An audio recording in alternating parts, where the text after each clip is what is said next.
Welcome to the Parrhesia Tapes, a podcast about whistleblowers and whistleblowing. My name is Martin Bright, and my work as a journalist has often brought me into contact with brave individuals who have had the courage to raise their concerns about corruption or institutional wrongdoing. In each episode, we will bring together a prominent whistleblower with an expert from a range of academic fields, including psychology, behavioural science, politics, and of course, law. But first, a bit of background. Parrhesia is an ancient Greek word meaning to speak freely. This implies not only freedom of speech, but the obligation to speak the truth for the common good, even at great personal risk. Parrhesia is therefore the perfect name for a think tank devoted to the practice, protection, and promotion of the human rights of whistleblowers. We begin our series, appropriately, with the founder of Parrhesia himself, Dr. Ian Foxley, a retired lieutenant colonel in the British Army. Ian blew the whistle on a corrupt government defence contract in Saudi Arabia after he found evidence of secret payments to a company in the Cayman Islands. He had to flee for his life before spending 13 years helping the authorities bring those responsible to justice. He will be in discussion with Professor John Blenkinsop, an expert in work and organisational psychology from Northumbria University, who chairs Parrhesia's Academic Council. I will now hand over to my Parrhesia Tapes co-host, Natasha Lovell, a campaigner for the survivors of sexual violence, who has just completed a master's degree at the Centre for Applied Human Rights at the University of York.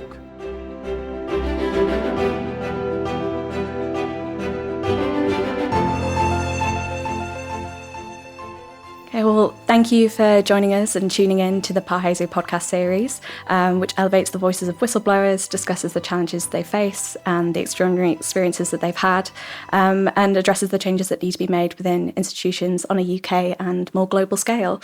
I'm joined for the very first podcast with the CEO of Parrhesia, who I'm sure will discuss what Parrhesia does in a little bit more detail, Ian Foxley. I don't know whether you'd prefer Colonel or Doctor, but... Ian, actually. Ian, okay, we'll go with Ian. We're here to hear about his extraordinary experience of whistleblowing, and to support him and to offer his extraordinary expertise, we have Professor John Blenkinsop, who's the chair of the Academic Council for Parrhesia.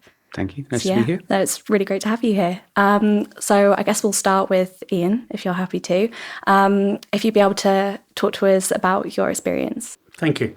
I am by profession a military officer. I spent 24 years in the Royal Signals in the British Army. And then I left and became really a director in the telecommunications industry in the UK. And I had an adventurous time in data communications and then built a couple of the fibre optic networks around the country to support broadband. And then I ended up in Riyadh in Saudi Arabia as the programme director for a £2 billion defence procurement project to modernise all the communications for the National Guard of Saudi Arabia. And I'd been there for about 3 months when I started having concerns about different aspects of the programme and how it was set up and what was going on. And alarm bells go off in your head. And one alarm bell's fine, but when you start getting 2 or 3 together, it starts to create a real sense of disquiet. And so I went to see the brigadier commanding the British liaison team concerned with the project. And their job was to govern and oversee the project and make sure everything was right. And so I went to see him and said, look, I've got some real concerns with this contract. And he said, well, I hear you, but you've got to bring me some evidence. So I went away and found the evidence and sent it to him. And he sent it to the MOD in London. And the MOD sent it back and said, give it back to the company, let them deal with it. Now, what was going on in the meantime, I didn't know any of that at the time, was that I expected him to call me up and nothing happened. And 4 hours later, my managing director rang me up and said, can you pop up to my office for a call? Which is quite a normal thing with the programme director. And as soon as I got there, I opened the door and there he was with the HR director, Princess Noor Assad, who's the niece of the king and the cousin of the commander of the National Guard. And she happened to be our HR director because she gave access to permits and visas and regulations that govern work in the royal palaces. But I think she had another job. Anyway, so as soon as I walked in, I knew I'd been ambushed. And he said, Ian, you've been sending documents to the MOD. What are they and where'd you get them from? And there's no point in trying to bluff it. He obviously knows a certain amount, and my cover's blown. So I told him, and he suddenly said to the princess, go and stop all access to the IT system. And he said, in this country, I can have you call the police and have you arrested for theft of company information. Can't I, Nora? And she said, yes, certainly, Jeff. Anyway, she then got up and left the room with her mobile phone and her diary. And he started ranting at me. Why didn't you come to me? And I thought to myself very quickly, Princess leaves office with mobile phone to call police, telling them that you've stolen company information. Mm-hmm. You're dead. You're going to be arrested by the police on the say-so of a senior member of the Saudi royal family. And in that country, there is no comeback from that. Mm. You're either going to jail or you're going to the desert, but either way, you're not coming home. And so I said, Jeff, this discussion's not going anywhere. And I stood up and walked out with him shouting, come back here, we're going to get this sorted. And I looked at his office door to see if there was a key in it and I could lock him in, but there wasn't. And I swept my way through 2 security doors and using my card and walked straight to the lift. And I stood in this lift well, this black marble, chrome and glass lift well with 6 lifts waiting for one to arrive, praying that he wasn't going to come after me and she wasn't going to come the other direction and the receptionist wasn't going to get a phone call saying, stop him leaving. And the lift went ping in front of me and it opened and it was empty. And I said, thank God, and got in and went straight to the basement where I'd parked my car. I didn't go back to my office or the program floor, which was we had a complete floor of the Faisalea Tower as the program office. And I rang the MOD team. And my opposite number, who's a senior civil servant there, said, "Oh, thank God you've rung. We've been trying to get hold of you." And I said, "Well, you bleep, haven't tried hard enough because I've just been threatened with arrest and jail by the princess." And he said, "Get to us now. Don't go back to the office. Don't go anywhere near the place. Get out, and I'll meet you." And I then took a circuitous route, and we met up in a location, and they got me into a safe house, and 4 of them arrived in this vehicle and jumped out, and we had a nice cup of tea and a discussion. And I said, "Well, what the blooming heck's gone on?" And they told me about the MOD or the brigadier referring to MOD, and then being told, give it back to them, let them deal with it. And I said, "Well, what do we do now?" And they said, "Right, we get you out of the country now." And we discussed whether I go out through Jeddah or whether I drive to Bahrain. And they said, no, get out through Riyadh International. And we'll get you out tonight. And I got on a plane at 1 a.m, having spent the whole time in this compound, very quietly hidden away. And a colonel drove me to the airport who'd been second in command of my parachute squadron. So I knew him extremely well and trusted him with my life, literally. And we checked in, and then he took me to the passport to go and get your passport checked. And he shook my hand and said, "I can't come with you. From here on, you're on your own. If they're going to grab you, they'll grab you here. Because if the princess had closed my visa or put a stop and hold on me, that's where they're going to grab you." And he said, "I'm going to be up on that platform up there. I'm going to watch. And if they do get you, then my first phone call's to the brigadier, my second one's to the ambassador. And at least we know where you are.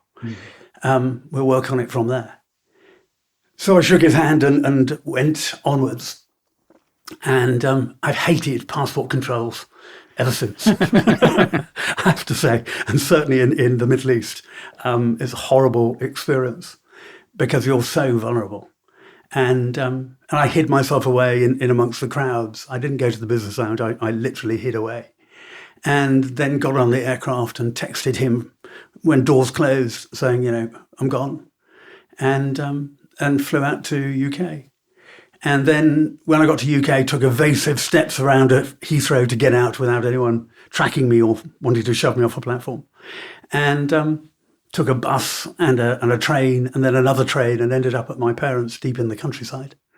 And hadn't even told my wife that I was coming home. In fact, I didn't tell her for about 2 days until I was sure that I'd logged all the information and sent it and copied it electronically and physically to 2 confidential sources, one in the country and one outside. And then I went home to see my wife and say, stop packing up the house. We're not going to Riyadh. This is what's happened. And then I rang Airbus headquarters and spoke to the group compliance director and went for a chat with him and revealed everything to him. And he was jolly nice, gave me a cup of tea and half an hour and showed me the door. And then I went to see the SFO and Serious Fraud Office. Actually, no, I didn't. I went to see the MOD and gave them all the information. And they said, thank you very much. And I said, well, if you don't deal with this, I'm going to the papers and I'm going to the Serious Fraud Office. And you are now complicit because you now know what I know. And half a week later, I had an interview with the Ministry of Defence Fraud Squad. And then it got handed to the Serious Fraud Office. And then the legal process kicked in, but it took about 18 more months before the Serious Fraud Office started a formal criminal investigation. And it took 12 years before they brought a prosecution. And eventually, it ended up in my whistleblowing spilling out into the revelations of all the corruption across Airbus, which ended up with a fine of 3.6 billion euros for Airbus and the complete removal of the Airbus board from the chairman downwards and measures to rectify the systemic corruption across Airbus.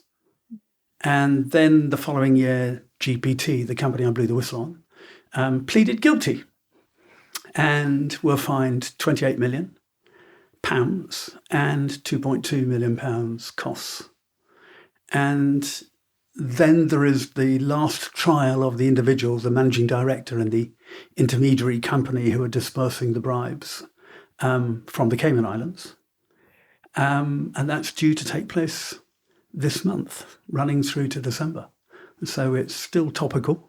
I won't take that any further because it's sub judice. Can I ask you a question, just winding back slightly? So, so the point at which you gave the information to the brigadier, at that point, from the way you described it, you're surprised at then getting ambushed. So you knew the matter was very serious, but you imagined it would be taken in hand.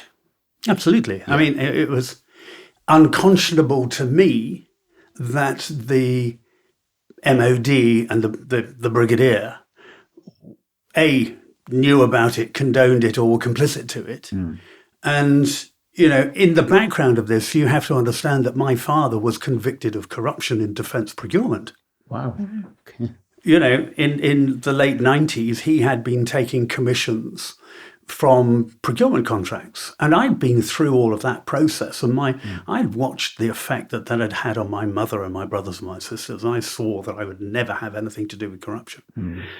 And so I assumed that because the MOD had prosecuted him and took a very robust view of bribery and corruption, that if you came across corruption in a defence procurement contract, you declare it. Yes. You declare it to the senior military officer, the head of the project, who's there to govern and assure the project. Yeah. It was a natural thing to me. Right. That's what you should do. Yeah. So the idea of kind of bringing this information to them as you were fleeing the country didn't occur to you. You assumed you'd be safe at that point. Well, if I'd thought that they were complicit, why would I go to them to declare it? Yeah. You know, there'd be it's like taking the murderer's accomplice and saying, oh, by the way, here's the gun. Yeah. Oh, it's still loaded, by the way. Would you like to shoot me with it? Yeah. It's an interesting contrast. Henrietta Hughes, the previous National Guardian for NHS whistleblowing, suggests in certain parts of the NHS, people blow the whistle as they're going out the door. Mm-hmm. So people assume that there'll be a negative reaction. So they get the dossier, they get another job, and then they blow the whistle as they're going. Oh, well, my logic said differently. Yeah. It said, okay, blow the whistle to someone who's got the authority to do something about it, who knows about what's going on and knows what should be done. Yeah. And my recommendation, I wrote a staff paper, a background paper for the MOD and for the Serious Fraud Office, and also Airbus, actually. And part of that, the recommendations were, okay, what should we do? Number one, take out the extant management, because they're obviously corrupt. They sign off the bank authorizations. And at that point in time, I didn't know whether it was just a group of grubby directors feathering their own nest and paying bribes to generals to allow them to do that. And put somebody back in who knows the project, can keep the program running, and who can run it cleanly. Yes. Because it's about delivery of capability to benefits of the customer. And that person, ostensibly, should have been me. Yeah. So my idea was, no, take them out. I'll go back in. I'll put together a team to actually deliver this £2 billion contract over the next 10 years. And I'll do it cleanly, and we'll do a really good job. I think it's really key to draw out the fact that this is within the establishment as well, the experience of corruption, and your experience as a whistleblower within such a huge kind of organisation. But I think obviously you're a military man, and a lot of the terminology that you use obviously is about being ambushed, and the experiences that you had of literally having to flee the country is something that is just such an extraordinary kind of experience, and a traumatising experience at that. But I think so much of that can be applied to whistleblowers within every sector. The experience of whether it's actually physically feeling ambushed or knowing that speaking out is actually drawing people towards you and pushing you out. And I think that draws on what you were saying about the fact that people do try and secure something else and then blow the whistle and drop the bomb and then kind of leave. Right. So, I think most people, when they blow the whistle, expect a positive response from the organisation. What they're doing is taking some form of observation of wrongdoing or evidence of wrongdoing, taking it to the organisation in the belief that the organisation wants to know that something's going wrong and it can be rectified. And it's you can call it naivety, if you like. I don't mind being called naive. I prefer to be naive and honest than cynical and dishonest. But most people go to the organisation trying to help the organisation and are appalled and horrified to find a negative response which attacks them. And the trauma arises, I think, from the negative response. It's that shock and horror that you're, all of a sudden you're an outcast, you're stigmatized. Yeah. I mean, the evidence is that most people who do raise these concerns do get the response they expect. So the organisation does respond in the majority of cases. And Fred Alford, the political scientist, has a really interesting idea that whistleblowers are defined post hoc by the reaction. So in a sense, and I don't agree with Alford, but I think it's an interesting idea, the idea that what makes you a whistleblower is not the act of speaking up, but the act of speaking up and then getting backlash for having done Getting so. shot for doing so, yeah. So the person who, in terms of kind of courage, if you like, the person who speaks up expecting the worst and actually gets a good response has done something equally brave. In fact, in some ways braver than the person who expects to get a good response and gets a backlash. But that's the whole point about Parrhesia. Yes. Because Michel Foucault talks about it as fearless speech. Yeah. And part of the definition of the Parrhesiastic disclosee is that they know there's an element of risk. Yes. I mean, I knew there was an element of risk. I knew that having declared corruption and found the evidence of who had signed it off and where the chain led, certainly within Airbus, I knew that they were not going to welcome this information being revealed. What I didn't know was I didn't know the complicity of other parties, and particularly, the government. And the government over a period of time. Yes. And actually, if you look at the life of the project since 1978, you can find a track of complicity right the way back to 1978. The trail went on. We eventually, the papers got hold of it and doorstepped me. I mean, I didn't go to the papers. I went internally to declare. But I got doorstepped by the Sunday Times. And I'd also, the SFO had always said to me, we want you to keep quiet about this. And I said, no. And they were shocked. They were horrified. And they said, why? And I said, well, if you say no comment, if you're doorstepped, it leaves a door open to the organisation, who have a lot more resources and PR and marketing, to actually attack you. And if you stay on the no comment, you can't defend yourself. And therefore, if I am doorstepped, I will actually reveal what I know. And that article then led on to Private Eye getting in touch. And a marvellous reporter, Richard Brooks, who works for Private Eye, who's an ex-tax inspector, who's wonderful at ferreting out things. And we had a discussion, and I said, well, let's go back to the history of the project.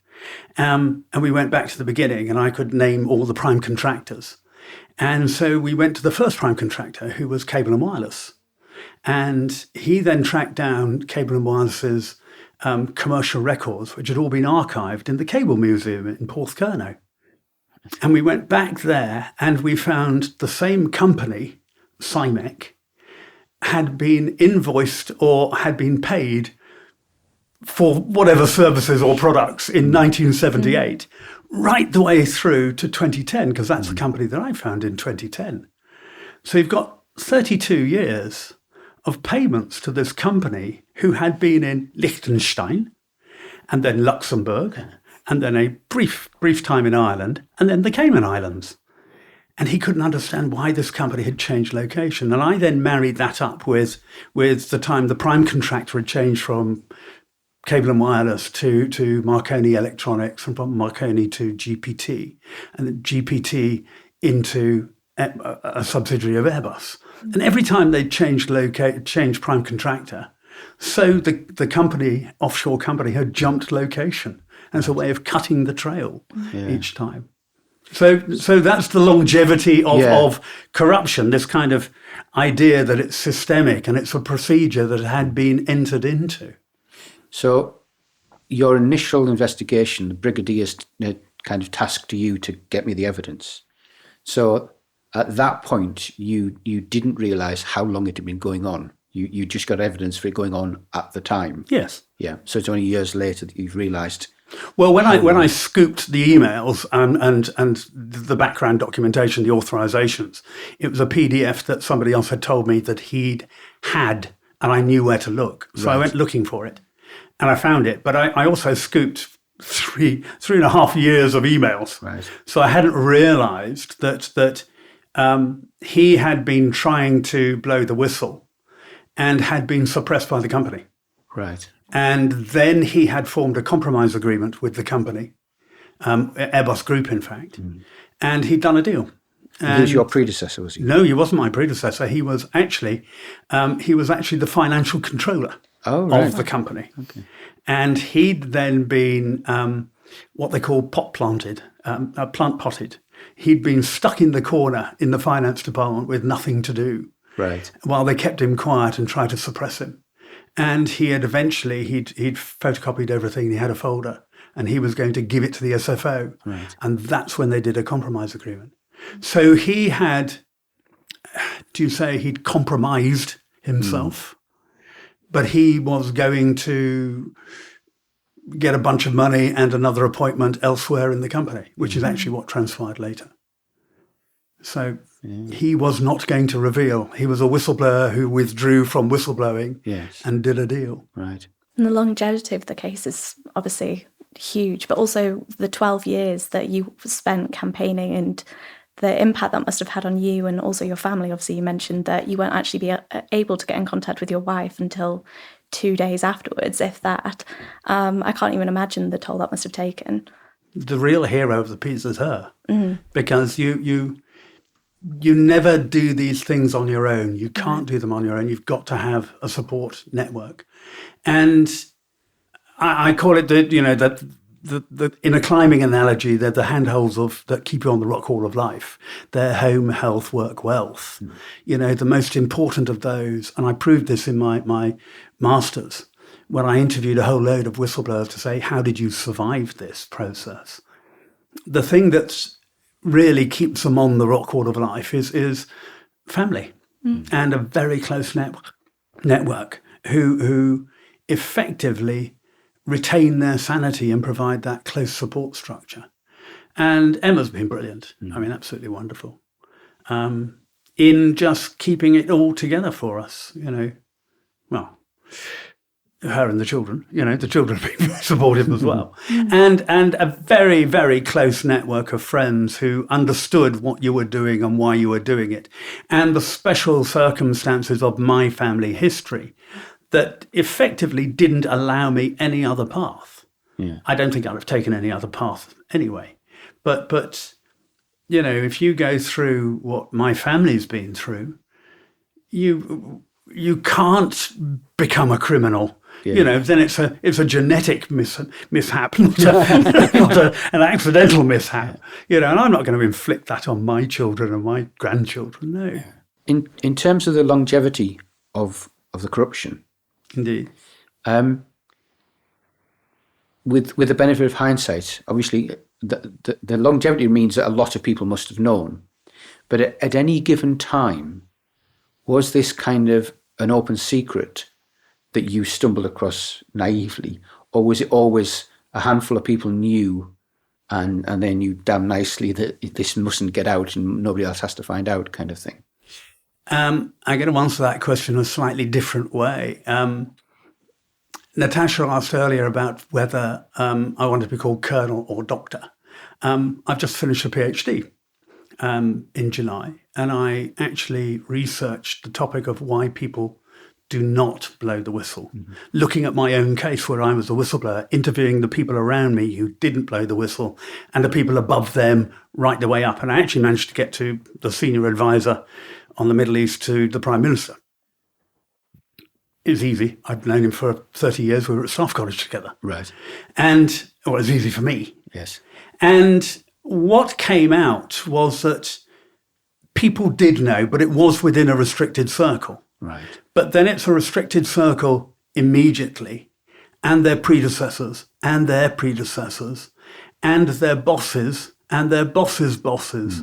So by the time you add all that together, it's about 200 or 300 people who knew, stretching from major lieutenant colonel level right the way through to full general secretaries of state, right into the cabinet office. So you have to then say, what's going on? This is over 32 years in a fairly senior hierarchy through the Ministry of Defence and the Business Department, because the two of them are intimately entwined in an overseas contract with the Saudi Arabian government, because this is a government-to-government contract. And you can't do it without three key partners, the MOD, the Business Ministry, and the Foreign and Commonwealth Office. So this stretches right into the heart of government. And you then have to say, this is systemic, and this is institutionalized. And how does it become institutionalized? And that's where we first met. Yes. We started talking about the institutionalization of corruption or wrongdoing, which is a process of introduction, socialization, normalization, and then institutionalization. And when you get to the institutionalization of corruption, you then have this process where people are inducted into the system because it's part of the institutions, the way we do business. And new people are inducted and then onboarded. They're taught that this is the way we do business for whatever reason. I mean, in a commercial company, it's because the profits and the sales of the company need that. In national terms, it's for the benefit of the country strategically, politically, or economically on a macro scale. Yeah. But that doesn't make it moral, and it doesn't make it legal. Yes. And it's what, it's called the noble lie, if you go back to Plato, or Sartre calls it the dirty hands. I do this for the benefit of the greater good, of the greater number. Yeah. That doesn't make it right. No. And when it's you faced with your pen hovering over that contract, you've got a personal decision to make. Yeah. What do you do? Absolutely. Now, I really want to circle back to the open secrets kind of conversation that we were having earlier. And I know that's something that we've discussed previously. And just kind of your experience of witnessing that on lots of different scales, whether it is a huge institution that's you're a part of or on a more, smaller scale within kind of normal offices, and knowing that there's corruption or there's HR issues, and it being an open secret, and it's almost who is going to be the one hovering with the pen in their hand waiting for that to happen. I know that's something that you've drawn on before, but if you'd like to discuss that more. Yeah, I mean, I think that one of the challenges, I think, when thinking about some of these things is that you can imagine when you're looking at it with horror, you can imagine that it has the same effect on other people all the time, so that they are kind of looking at something awful and going, but nevertheless, I'm not doing anything. And actually, in many cases, it's a bit like the floaters in your eye. Your brain quite quickly, stops paying any attention to them. They're still there. They're always there, but you don't see them. And one of the phrases that I came across with a very kind of micro scale was about a member of staff who was some fairly serious wrongdoing, and it was dealt with the phrase, "That's just Jim being Jim." I've changed the name and the sex to protect the innocent, but anyway, and I found this was almost like a magical phrase, because that was how people were socialised. This bizarre behaviour was kind of how, we know, we've seen it as well. It's just and it's nothing to pay attention to. And so I think there's that very small scale thing sometimes where it's just there. In other cases, it's quite actively socialised for. But I think more often the individual joining the setting is trying to make sense of what they're seeing. Because in a lot of situations, it's like you were saying about the alarm bells ringing. And once is one thing, 3 times a week, you start to think, there's something here. And the brigadier sends you here to get evidence. And that's not an unusual thing in issues of whistleblowing, that people, even when they're fairly sure they're seeing what they're seeing, they're not absolutely sure. I mean, one of the most interesting examples I've come across is in slightly different to whistleblowing, in the case of sexual harassment. People will spend a lot of time trying to work out, am I receiving what I think I'm receiving? And you think, well, they have the most information of anyone, but even they are wondering about it, thinking about it. So you have somebody who comes new to a situation and is seeing something and kind of, if you think of it visually, that horrified face looking around, looking for other people who are shocked and discovering nobody else seems shocked. And so that's instantly starting to start a socialization process where the individual is thinking, well, perhaps I'm not seeing what I think I'm seeing, or perhaps it's not that shocking, or perhaps there's actually nothing wrong with it. And people will work on that. When you're a newcomer to an organisation or to a setting within an organisation, you're in a position of vulnerability. You don't want to make a bad impression. You don't want to ask dumb questions. You don't want to make dumb comments. So you're trying to process that. And that example I gave you a few years ago of the Chikodate's work on the DKB Bank, that was a really good example of that, because they were massively massive examples of corruption with the Japanese mafia. And there was no active process by which you were taught, this is what we do. It is just what you did. And because of the way that the Japanese firms work, you recruit at the bottom and people progress upwards. by the time you get into a position where you're actually having to get your hands dirty on this, it has ceased to seem odd to you. And you're complicit. But the interesting thing with DKB, which I always found striking, was that the executives got arrested when the police finally got onto it and started investigating it. Their executives would be carted off into police cars in handcuffs, shouting at the nearby news cameras that this was outrageous, that they were upstanding executives of the DKB bank and they had done nothing wrong. And the chief executive, who went to prison, wrote about this and the realization that he'd had of a kind of like, oh my God, I was funding the mafia.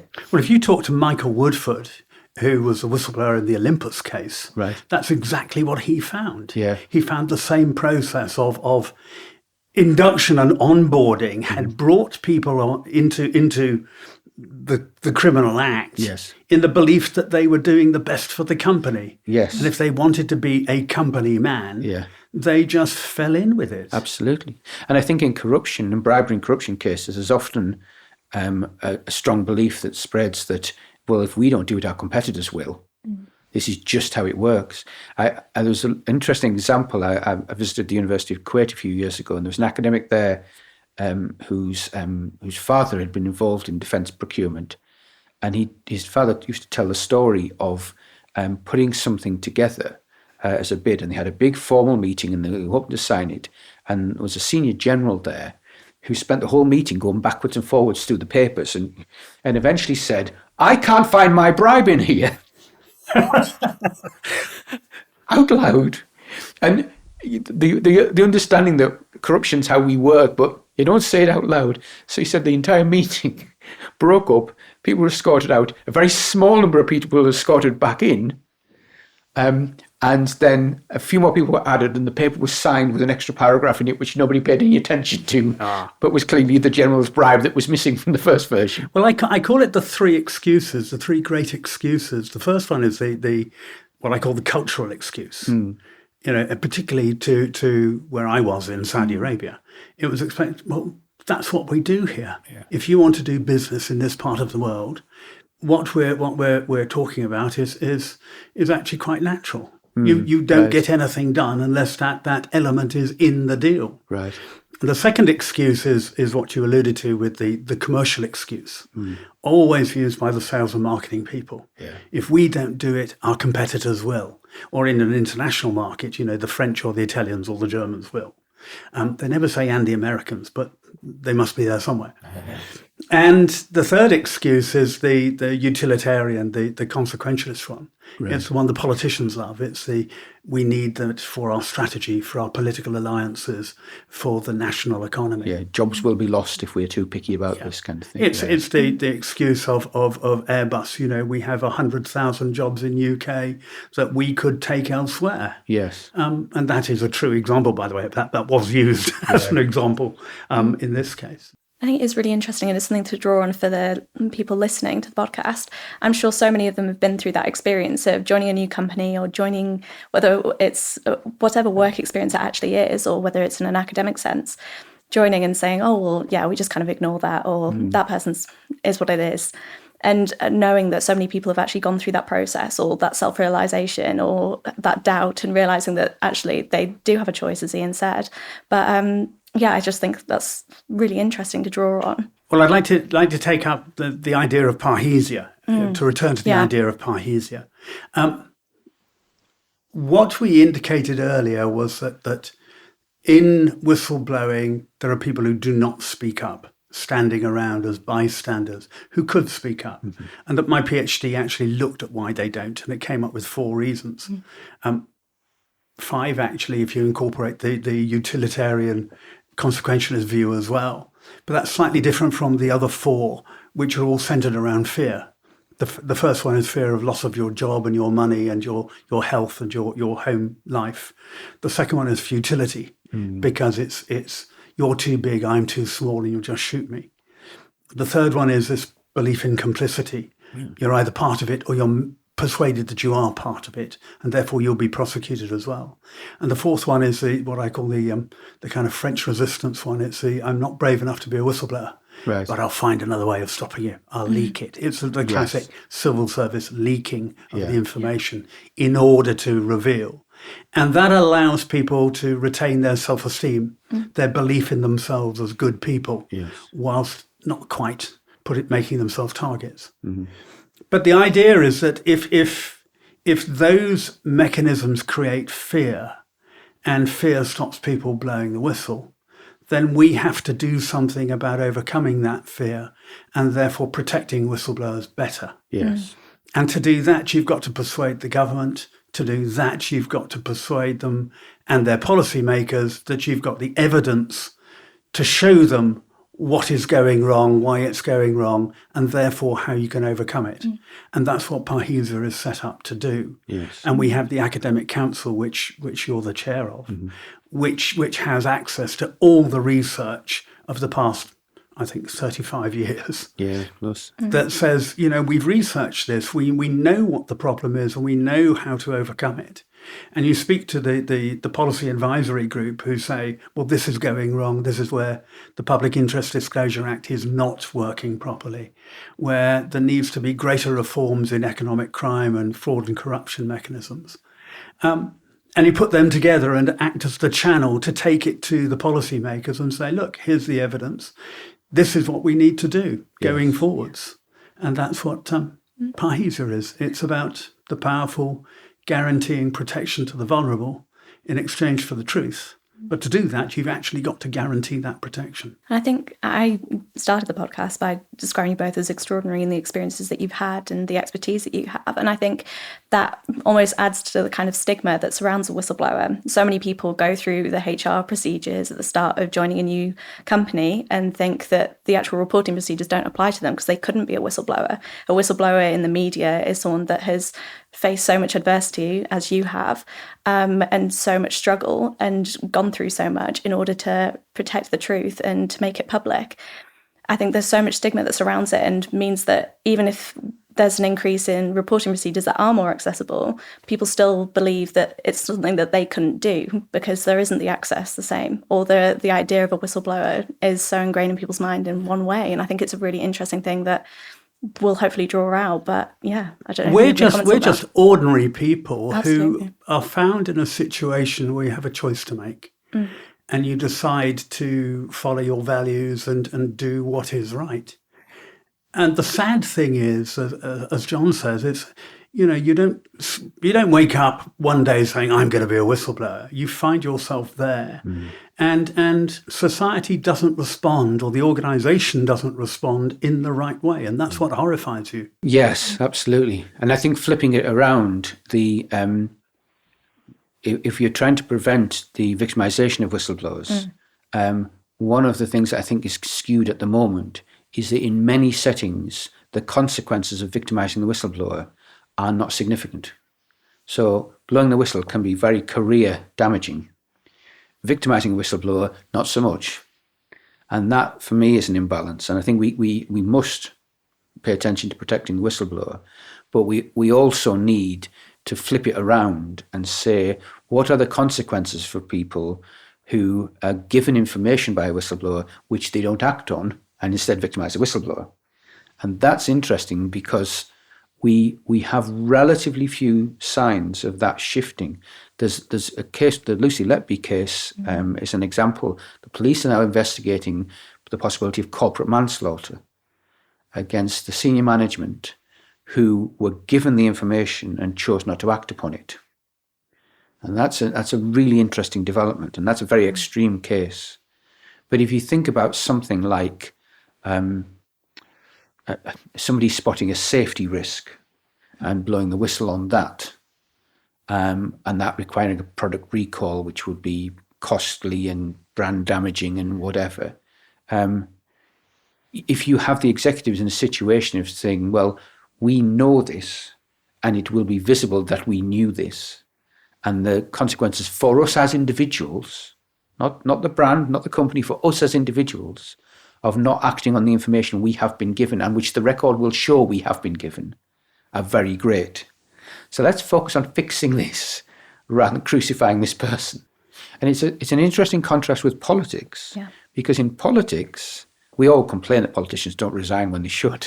But in politics, politicians often pay the price for things they genuinely didn't know, but there's a view that they ought to have known. So it's odd that executives cannot pay the price for things they did know, definitely, unequivocally, we know you knew, and didn't act upon. So that, not quite, we don't see very often nowadays. The Lord Carrington was a famous example of resigning over the Falklands invasion because he felt he ought to have known and he ought to have anticipated it. But we do often see politicians ending up having to resign because the press attention to the problem leads them to go, well, I didn't know and it wasn't brought to my attention, but it happened on my watch, so apparently I'm responsible. Well, one of the things that we've been working on with the business department over the past 18 months, actually, is, and lately with the economic crime bill, is trying to insert a clause in there, which I'm hoping is going through with the economic crime and transparency bill, on a failure to prevent fraud and corruption. Yes. And the big element there harks back to what the senior management were doing in the NHS. They knew about what was going on, but did nothing about it. Now, the idea of failure to prevent is that if a whistleblower comes forward and is suppressed or victimized within your company, you have failed to prevent the disclosure of wrongdoing, fraud and corruption within your company. And you've sent the signal to other employees that if you too stand up and reveal the wrongdoing, you're going to get suppressed as well. Yes. And therefore you don't have a reasonable defence on failure to prevent, and therefore you're liable to undisclosed or unlimited fines and prosecution of directors, which is actually where it should come back to, is both organisational and personal responsibility of those in a position to take that information and act on it.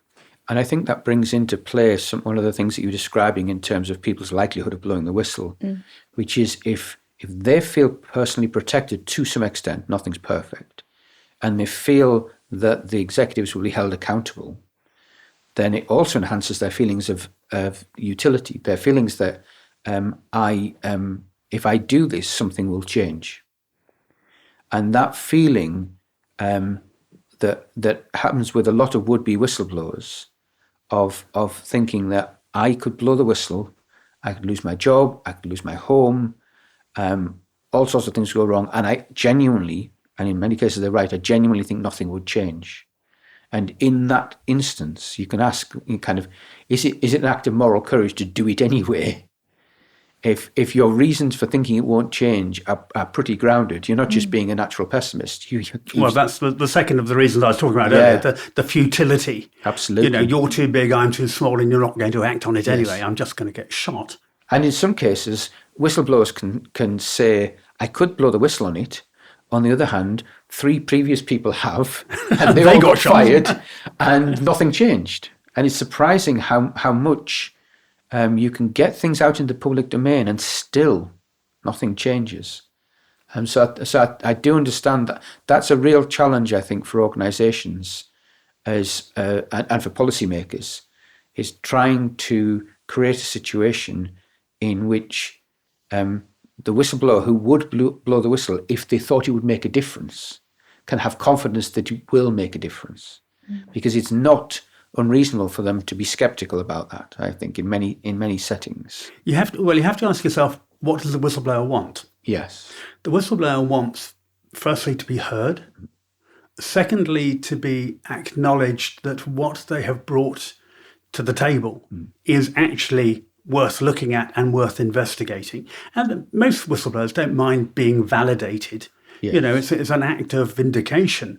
Yes, we've heard you. Yes, we believe you.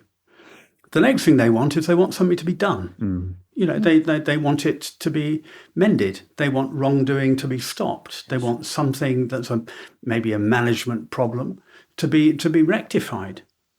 And the last thing they want is they don't want to lose their job. They want to keep their job, and they want the status quo to be reinstituted. Yes. They want to be back appreciated by their colleagues, because bringing bad information for the good of the company and the good of society is not a bad thing. No.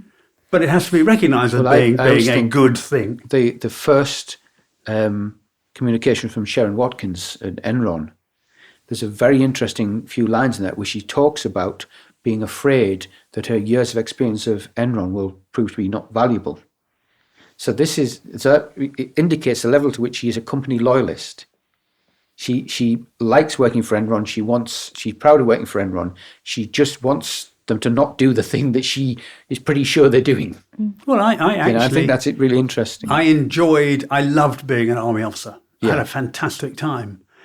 And I was very disappointed to find that the organisation which professed integrity, professed courage, professed going forward when you're into the face of fire and still going forward and leading others in that dangerous environment, actually didn't really hold to it when it came to it. In civvy life, Yes. in a peaceful procurement environment, the rules changed. One thing I was going to draw on, I wasn't sure what your kind of understanding of what a whistleblower was before your actual experience of being a whistleblower yourself. If you had an idea in your mind of what it meant to be a whistleblower before you actually went through that process, and how much obviously going through that process it's changed. I'd never thought about it. Yeah. And actually, I mean, it wasn't until I was doing an interview a couple of years ago and someone said to me, well, have you done this before? And I scanned back through my life and found that I'd always stood up to bullies. So I had been a whistleblower before. I just didn't know I was one. Yes. Which links back to Alford's idea that, I used to use a very surreal example when I was talking about whistleblowing that came from a case. I worked in a civilian role for the police at one stage. And at the police headquarters, there'd been quite a lot of pilfering going on. So I was giving an example of somebody who doesn't think they're blowing the whistle, who reports that there's never any toilet paper in the toilets. And then all hell breaks loose because they discover that there's a toilet paper smuggling ring going on. Right? And that sounds ridiculous, but some of the things that they had been losing were at that level. It was people taking things home for themselves. It wasn't them kind of like running guns or anything. And so that was just an interesting idea of that person quite rightly has no idea they're a whistleblower because they have no reason to think that this is anything other than a failure of the service and that the cleaners aren't refilling the toilet roll holders. But actually, there's a whole thing going on behind that and there's a whole problem going on behind that.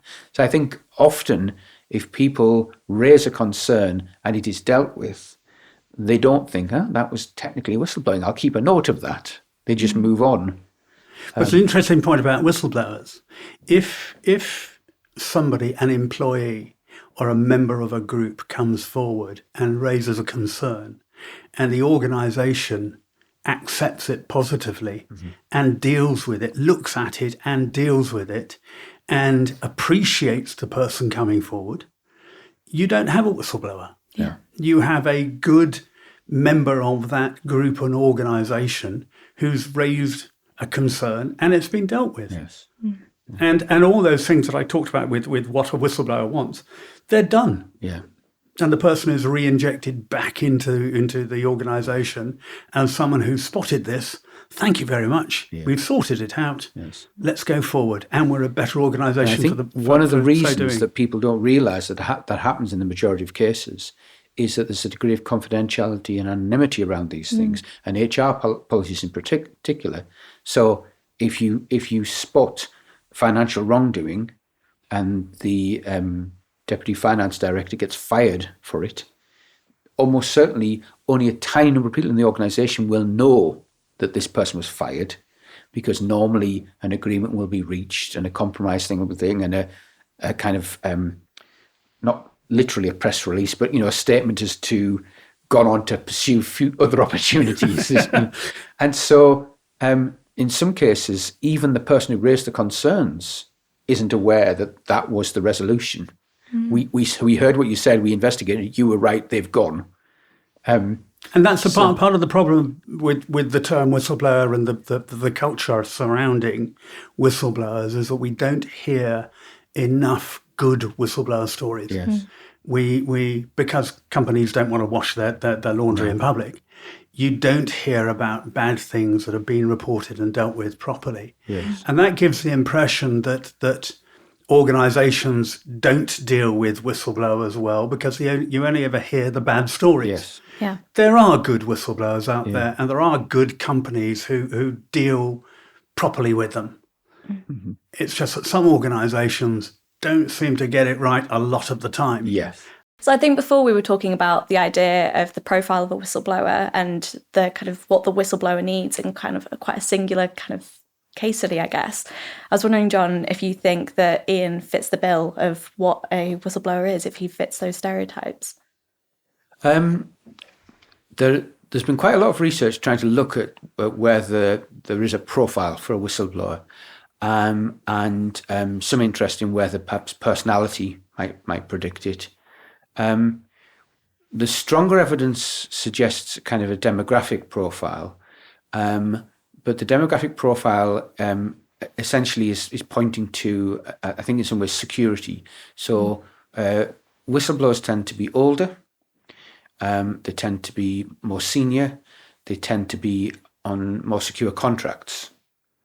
And so if we can think about that they are more likely to be people who feel in a position that they could afford to take the risk, that they are more likely to be heard, and they are less likely to be fired, I suppose, if you put it simply. And so because of other things we're all familiar with, that means there are more male whistleblowers, but just because there are more men in senior positions, rather than that there's a gender difference between attitudes on this. The other thing that I think comes up is that people vary in what they would see as something on which one would blow the whistle. And I think this is slightly neglected in terms of research, because there's a lot of similarity in the experience of whistleblowers. The processes are similar in lots of ways. But you could have somebody who would blow the whistle in a heartbeat on, say, government corruption, but might not blow the whistle on nepotism. And so that's really important to be aware of, that there are things that for the individual, they see something as a real problem, and they would do something about that. And I think that draws us into thinking about how different whistleblowing is depending on the phenomenon. So to take the healthcare as an example, in healthcare, some whistleblowing is of the, if you like, the more regular type, where you're actually blowing the whistle on the fact the organisation is, say, cutting corners. So there's some notable cases in the States of people blowing the whistle on hospitals reusing single-use products, which is very, very dangerous, obviously. Wow. But in other cases, whistleblowing in healthcare is often reporting concerns about the performance of a colleague. And that's a very different dynamic to most forms of whistleblowing. Some types of whistleblowing on, say, corruption, as Ian's story illustrates, you have fairly serious risks. If you're blowing the whistle on corruption by the government, or corruption involving organised crime, that's a different thing to pointing out that there's padding of invoicing, or that we're overcharging customers for X or whatever. So there is a lot of difference there, and I think that's quite important in terms of understanding that they are different things. And so there's that generic and universal quality, but there's also differences. And I think that's something we'll be able to pick up in this series. Definitely. I think we'll be speaking to a wide-ranging kind of understanding of whistleblowing, and also looking at lots of different sectors. But I think it's really crucial to pick up on the fact that whistleblowing might not even be understood as whistleblowing, as we've discussed, in terms of discrimination, and how they kind of are tied into in terms of more HR practices, and the actual fact that they're not seen as whistleblowing. Whistleblowing in itself is defined in a very specific way that actually doesn't draw upon experiences to do with race or class or gender or age, as you've kind of alluded to. Yeah. So I think that's something that will be really important to draw out, and looking at intersectionality and how there isn't that much within the understandings of whistleblowing on a wider scale, and actually having that understanding, I think, will be really beneficial. I don't know if you want to add anything to that. Yeah, absolutely. And I think it draws attention to one of the weaknesses, which is that in certain situations, the people who would know there's a problem are in the most vulnerable position. So there's in sectors where there's a very large use of migrant workers on kind of minimum wage or less in some cases, you have people who are very vulnerable. They are the people who are seeing the problem, but they are the people whose employer can say, oh, we're very sorry, we won't be employing you anymore. You need to be at the airport tomorrow because the Home Office are deporting you, kind of thing. And so that difficulty, that challenge where, as I say, for some kinds of wrongdoing, you're more likely to be aware of it if you're more senior. You have access to certain kinds of information. For others, it's the people right at the bottom, people at the shop floor who are seeing these things, and they feel least likely to be able to blow the whistle successfully. And I think that's a concern for all of us. I've done quite a lot of research on whistleblowing in healthcare, and I was lucky enough to visit the University of Alabama, Birmingham, a few years ago, because my daughter was studying there. But while I was there, being the academic that I am, I met with quite a few professors. And there's an interesting contrast in terms of health and social care between the big institutional patterns and the patterns where you have quite a competitive market. Because there's lots of downsides to the American competitive market, but it does also mean there are multiple stakeholders and there are multiple people interested in listening to the concerns. If you're paying for a healthcare service and it's not a good service, you would like to know. You would like to be told if you're an insurance company, and you will go and investigate. And so they were listening to our experience in the UK and commenting on the fact that in America, the most vulnerable positions that are similar are in terms of social care, and where you get people being looked after in remote locations by immigrant workers who don't have the position to raise concerns and that sort of thing. So that's where they see the vulnerability in their system. So I think that idea about thinking about the individual, their kind of position in the labour market, their position in society, and the extent to which they would likely feel confident in blowing the whistle. And understanding that they could face further consequences than someone obviously in a senior position, but due to the characteristics or identity that they hold. Well, absolutely. Yeah. I mean, if you're having two conversations and some senior executive is going, this could be limiting to my career progression, and somebody else is saying, I could get deported. Yeah, They're it's not a very really the different same stage. scale of problem. You know? It's the true intersectionality there. It's the mixture of ethnic minority, migrant status, vulnerability, economic vulnerability, and perhaps intertwined with gender as well, creates a silencing mechanism. Absolutely. That really impacts on the most vulnerable in society, who are, as you say, the eyes and ears of what's really going on wrong at ground level. Yes, yeah. And again, that's on the macro scale and the micro within office workplaces and different cultures that kind of you're surrounded by. Obviously, we talked about the familial unit and needing that as an essential part of the support that you have in whistleblowing, but so many people don't have that, and that familial unit kind of becomes the workplace, and having to fit into that environment and taking consequences or taking things on because it's just the consequence of the environment that you're in, and having to, When we looked at last year, we looked at with the Academic Council the research priorities of where whistleblowing research needs to go in future. The top priority actually was research into intersectionality. Yeah. And I think that circles back into open secrets or known secrets that we were talking about earlier, and having wider conversations, or knowing that there's either corruption or wrongdoing on either a personal or, say, a financial level, but also looking at wider kind of systemic cultures that people withhold within organisations, whether that is racism within the workplace or sexual harassment or ableism. I think that's a really interesting point to draw on, and I don't know if you have anything to add to that, really. Yeah, I think that there are a lot of those challenges where you may have a lot of people in the organisation either unable or unwilling to see it, and that can be very, very difficult to try and. To you, it's a very obvious problem that you experience. Absolutely, and I know that's something that we were discussing in terms of Marion Jones, who was the whistleblower with the BBC to do with Jimmy Savile, and that not a willing ignorance, but maybe that was the case for a lot of people, but that kind of open secret that people did know about a lot of the wrongdoing or had that kind of guttural feeling about that individual. Yes. But yeah, I don't know. But I think there's something else overlaid there. And I think it's a good example from within Jimmy Savile and the BBC, but I think pertains to other organisations as well. And that is that it's about reputational protection. Yeah.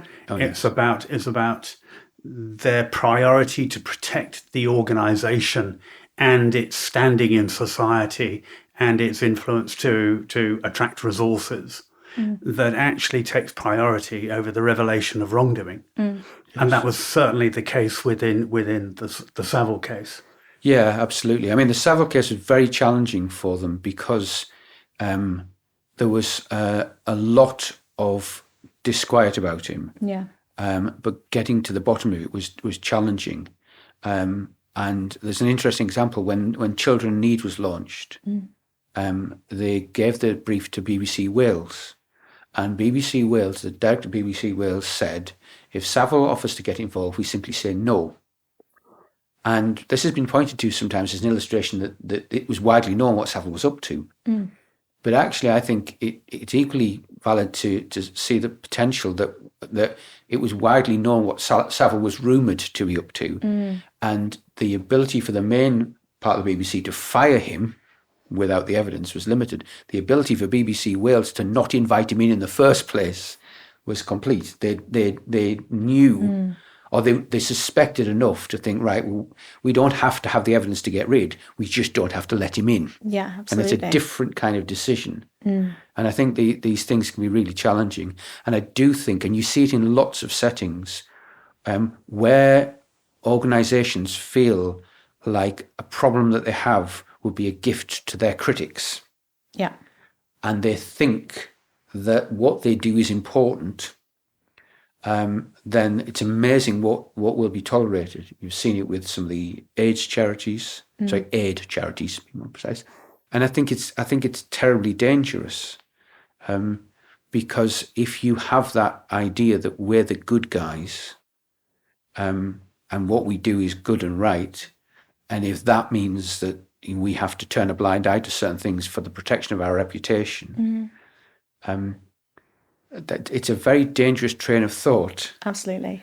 But it all comes out in the wash. Yes, absolutely. And when it all comes out in the wash, it works actually to the greater detriment of the organisation, because what you then do is that you doubly damage the reputation of the organisation. Well, I think we've covered quite a wide range of sectors within this conversation, actually. Obviously, we were talking about your experience, but understandably kind of rockets into lots of different discussions, which I'm looking forward to taking further. But yeah, I was just wondering if either of you had any kind of closing statements or wanted to circle back to your own experience with any reflections. Okay, just one example that I think is quite dangerous in this regard, and that's the idea of woke capitalism. Yeah. Because it's actually extending the range of organisations that feel that they can lay claim to this idea that what we're doing is somehow more important.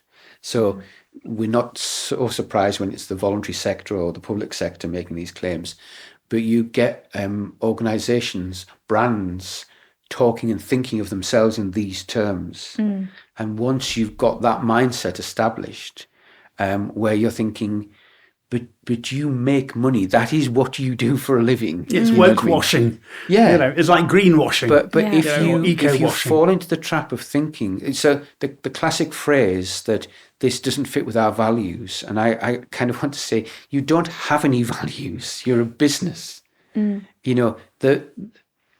I would be more persuaded of the values if there were frequent examples of these businesses doing things which were against their commercial interests but were the right thing to do. And they very, very rarely do.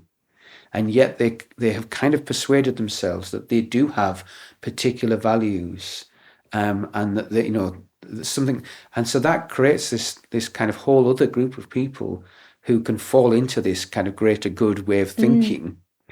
And at least, if you like, in the old-fashioned way, it was hard-nosed, brutal, and for the commercial interest. At least you know where you stand with somebody who says, "I'm not losing money." Well, it's Jack Sparrow who says, the person you got to trust is a dishonest man, because at least he admits he's dishonest. Yes. The person you have to mistrust is the man who says, "I'm an honest man." Yes. Is he really? Yeah. Actually, my closing remark would be that the thing that stops people from speaking out is fear. More than anything else, it's fear. It's fear of how they're going to be regarded and whether they're going to make a change. And the biggest thing that we can do is actually change that view in society and actually invoke this ancient principle. And it is an ancient principle. It was documented in 405 BC by Euripides.